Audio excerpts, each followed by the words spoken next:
I first interacted with the internet in 1979 in high school in New York City. I've been in technology almost all my youth and adult life. Just so you know, quick bit about my background. My career spans the industries of media, publishing, advertising, financial services, investment banking. In 2007, I started a venture platform in New York City working with VCs and bankers and angel funds in both New York City and Silicon Valley. I've spent the last part of the 8 years looking at hundreds, if not thousands, of tens of thousands of pitches and presentations. Because I've worked a lot with VCs, I know what they're looking for, I know what turns them off and what turns them on. All right, I was going to go through a deck, but I'd rather speak to you about certain issues, because I just spent the last 2 weeks evaluating a whole bunch of companies, because I'm an advisor at Microsoft Ventures. I'm also an advisor at Mass Challenge. And we're looking at companies and they're filling out questionnaires and sending in decks. Now, first thing is this, and this is 2015. This isn't 2007. There's a lot more competition for all you startups out there. For all of you startups who are sitting in the room, look at yourselves, look to the person to your left, look to the person to your right. Chances are good that all of you will not be in the same startup this time next year. It's become that competitive. Now, when you go and you put a pitch deck together, what's really important is it not only talks about your company, but it demonstrates who you are as a team, and it shows the investors that not only can you deliver on the product or service, but you can also sell the product or service, and then you're going to have the confidence to be able to go out there and really make it happen. You'll see a lot of people talking about how your pitch deck has to have X number of slides. It's crap. You use as many slides as necessary in the time allotted to get your point across. Earlier you saw a presentation from a law firm. So let's use the analogy of lawyers in court.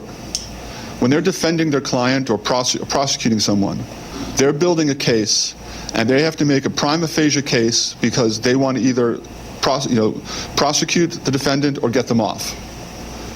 You're doing the same thing. You're fighting for your client. In your case, your client is your startup. When you walk into investors, they are programmed to say no. They don't want to take the money out of their wallets, all right? And you have to get them to yes. And this means that if you're allotted, let's say, 5 to 7 minutes to either present to them in public or to actually maybe have a 10-minute conversation with them sitting in their office, you have to make it count. Now, a difference between London and New York City, you have a much larger pool of investors. You have a lot more people that you're able to go to with your startup. Here, not so much. The community is much smaller. The community talks to each other. Don't think that they operate in a vacuum. So if you present to an investor, there's a good chance that he or she will be talking to other investors in the local community about what they saw of your product or service. Because in some cases, these investors will be clubbing together and syndicating and coming in on investments. So you really only have one shot with an investor. There aren't like these do-overs, unless some really special circumstance arises. It is not pretty, okay? You'll hear a lot of people talking rah-rah, being aspirational. I'm not saying not to be a startup. I want you all to succeed. But I don't want you coming away from this thinking that, it's all going to flow easily, that everybody's going to be opening their arms, welcoming you. The other issue that I want you to think about is this concept of marketing and sales. You may hear this as sales and marketing. This is a very important aspect of the pitch deck, because they want to know that you know your audience, you know you're going to sell to. Now, you hear the term sales and marketing. That's wrong. It should be marketing and sales. Marketing comes first. Marketing is not advertising. It is not publicity. It is not promotions. We're not talking about, how you market your product. What we're talking about is the marketing analysis. that you know who your audience is. This is crucial because there are so many startups coming up here in London that I've come across that, I don't know, I think there's like at least 7 now who want to clean my house. Have they not looked to see who their competition is? Have they not looked to see just how many people they're competing against to make sure that whatever it is they're doing truly differentiates themselves? This morning, I'm on the tube, and I think I counted 3 startups. I want to do my laundry. There's a limit. I mean, you really have to differentiate yourself. You really have to know who you're going after. When you speak to investors, they're going to ask, okay, who's the demographic? Give me a use case scenario. So when you talk about whatever problem you're looking to solve, and you start working through the solution, you then really need to address, this is an example in which this particular person in this particular age group, this particular gender, is going to be using this product or service. And this is how we plan to acquire that customer and reach out to that customer. It's also very important to think about business models and revenue streams. Those things are 2 separate things. Business model is pretty much how you would actually make money, whether it be software subscription, enterprise software, whether it be a freemium model, an advertising model, fine. Revenue streams, that gets back into what different aspects of this product or service you're selling, and how you can either sell multiples of the product or you sell tiered services. So you sell like a premium service, you sell a regular service, so there are different streams of which to get money in. Very important is that you concentrate on something called recurring revenue. If you can find ways in which you can be charging like some sort of maintenance fee that gets paid every year, this is bookable revenue that you can start factoring into your projections. Now let's talk about projections and financials. Most, if not all, of the investors you come across are going to be financial wonks. So if they don't understand anything about what it is you're doing, when they get to the financial page, they're going to understand what these numbers mean. So if you do not have somebody who is adept at putting together, a financial sheet, get someone. Don't wing it. You really need to show what your projections are. And if you're going to be going to investors, and let's not say angel investors, let's say you're going to actual VCs. It's actually, in the States, it's actually more, but let's go here safely and say VCs here are probably going to want to see a 10x. So a 10x multiple in return. So, I saw some applications for a accelerator this week where one of them said, we plan on generating 50,000 in our first year, and in our 5th year, like 10.5 million. No investor is going to want to put in serious money if your projections don't show something of real merit. Understand that ROI is return on investment, not return on interesting. And that's something really to take to heart. There is so much more competition out there. I can't stress this enough. 7-8 years ago, you were competing against other folks, let's say in London.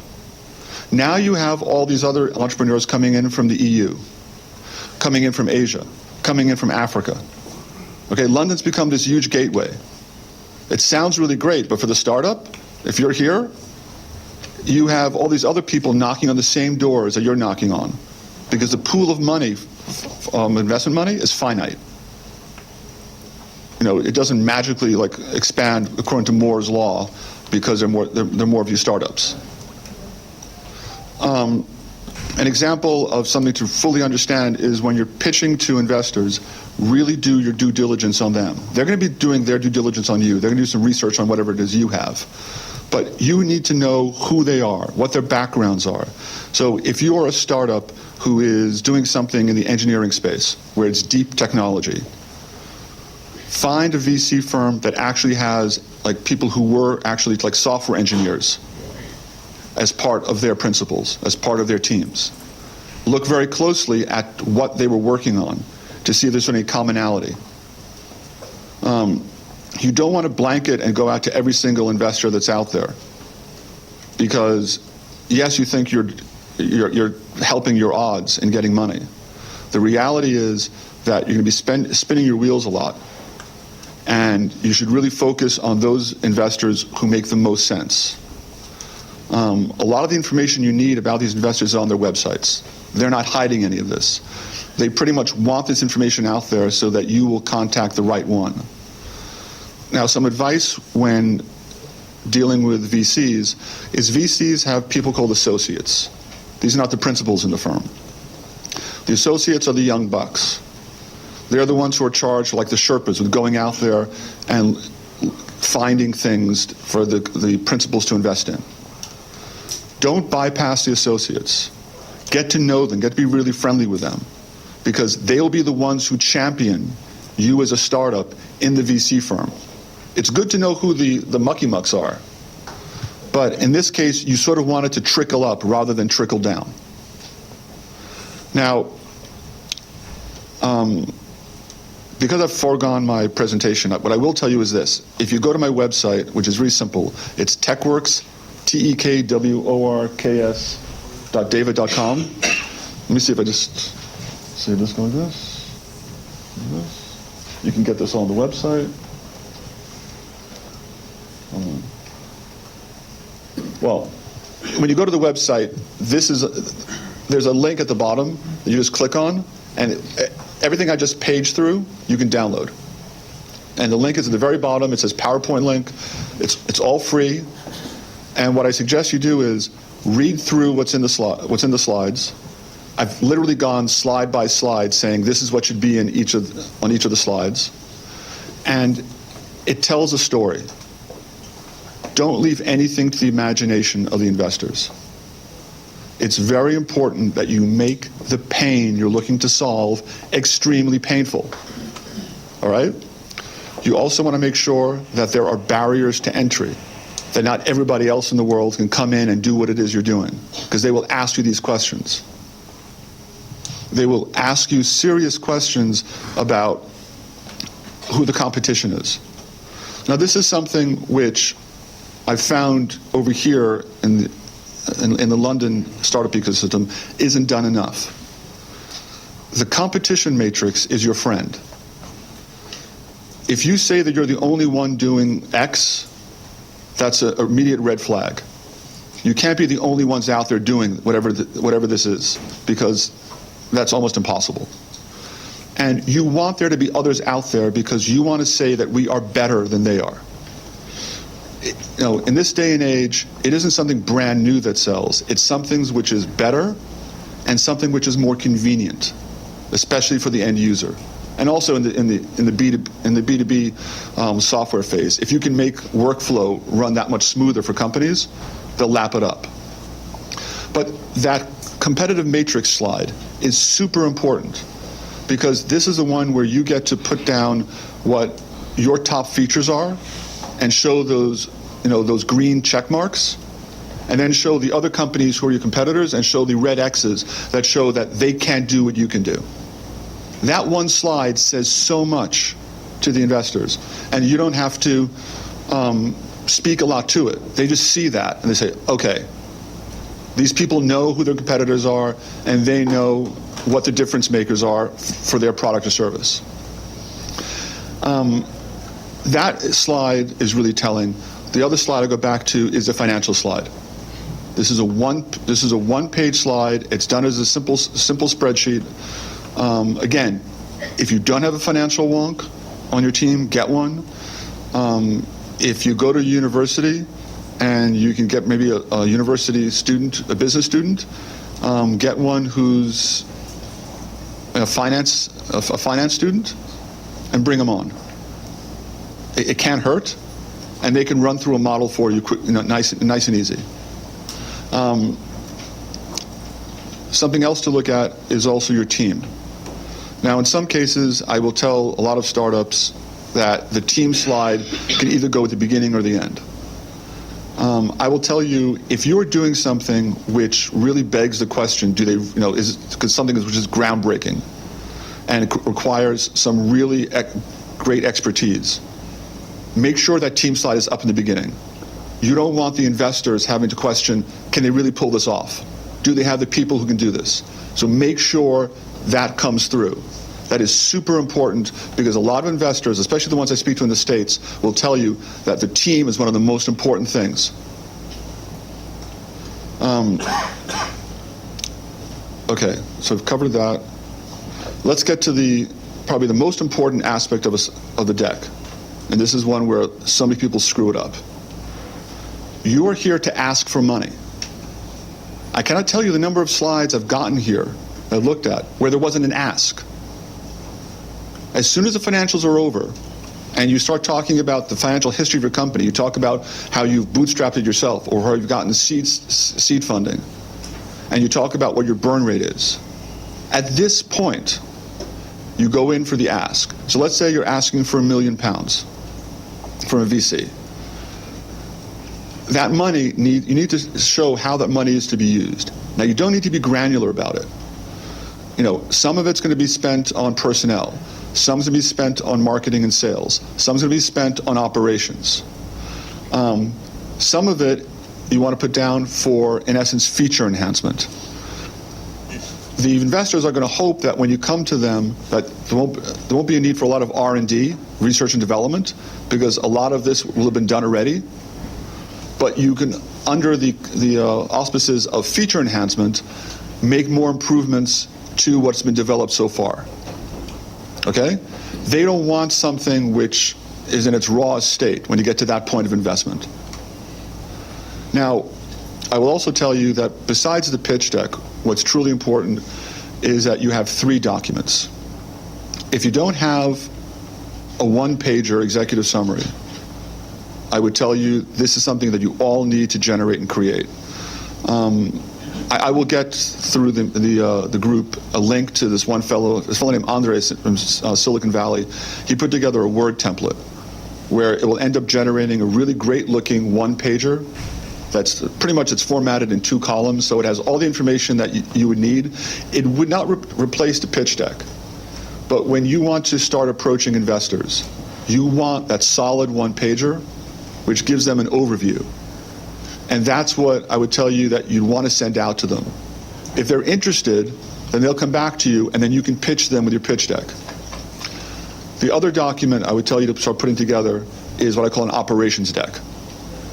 Once you get to the point of going to the investor and asking for money and saying how it's going to be used, then put something together which goes into granular detail of how you're going to use that money.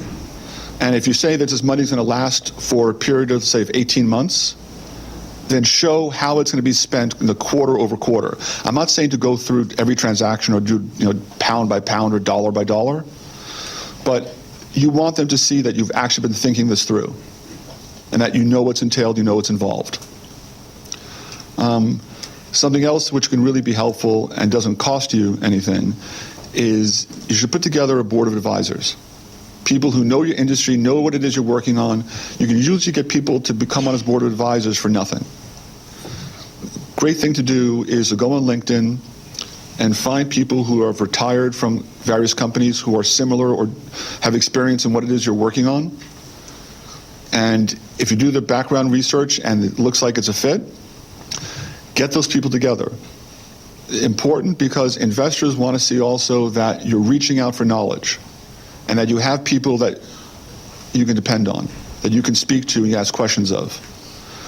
Now, I want to talk about dumb money versus smart money.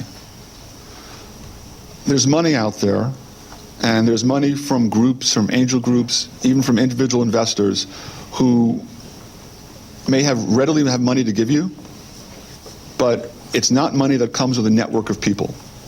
It's not smart money. You need smart money. You need investors to help you reach out to generate leads, to help you with business development, to get you in touch with the right people. Be very selective of the money you get.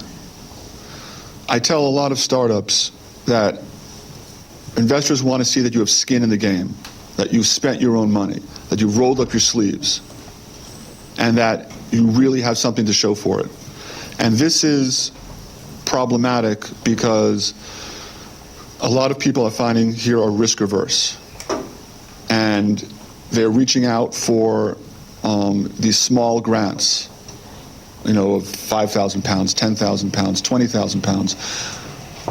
all this money comes with strings attached. At the end of the day, you either have to pay it back. There's something attached to this money. You want to be able to do as much as you can, taking as little money as possible from other people. This is a really sobering. Is that me? Am I over time? Okay, just checking. So what's really sobering is that put this. The amount of money that's necessary for a startup, because people are saying it's 50, let's say, or 100,000 pounds. I would tell you all to exhaust all your friends and family, your credit cards, and if necessary, like straightforward bank loans, before you go to investors, before you take grant money, before you go down a path where you're in the hole before you even start. Investors want to see that you're taking the risks. All right? I go back to what I said. They're programmed to say no. And again, this is 2015. The template that I'm giving you to use, you can Google any number of pitch presentation templates and download them. That the information is out there. Investors, like I think Octopus Investment here, they actually have a downloadable PDF where they actually walk through people who want to come to them for money. This is what you should have in your deck.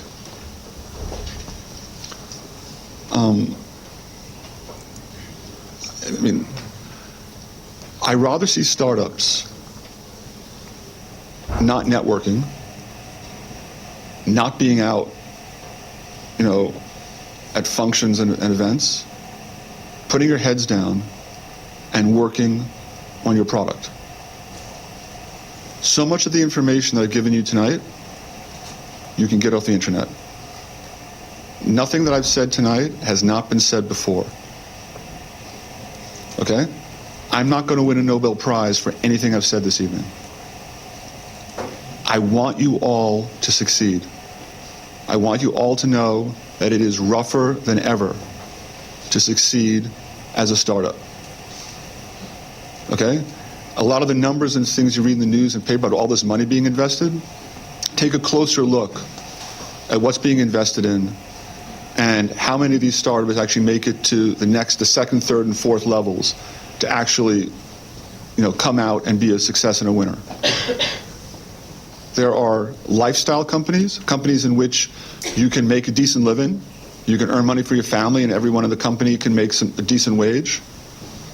But when we're talking about real, like what we call hitting the ball out of the park winners, like the Facebooks and the Googles, not so much. Understand that there's a lot that needs to be addressed. You all can do it. Everything you see in this template, everything that you're going to read about putting it together in a pitch deck, a lot of it's just common sense. And in more cases than not, you have all the information at your disposal. You know your startup better than anybody else. You don't have to go to any sort of university or any school for this. You know the answers to the questions. In some cases, you may not know how to formulate the responses. Important is this: do not write in paragraphs. Do not write in full sentences. Write in phrases. Okay? You don't need to give oratories. Your PowerPoint decks, a couple of sentences per slide. You're going to talk to the slide.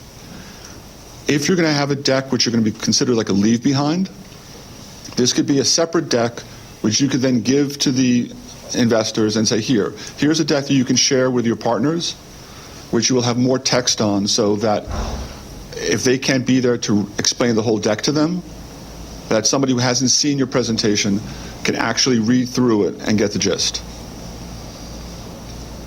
All right. I'll be around later on to answer anyone's questions. I hope this hasn't put people off being startup. The last thing I just want to say is this. It can be very, very rewarding. All right? It is just not easy.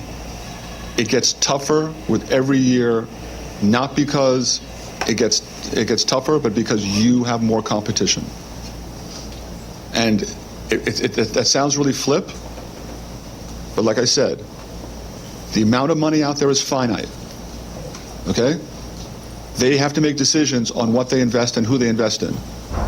If they have 10 options, you're one out of those 10. All right.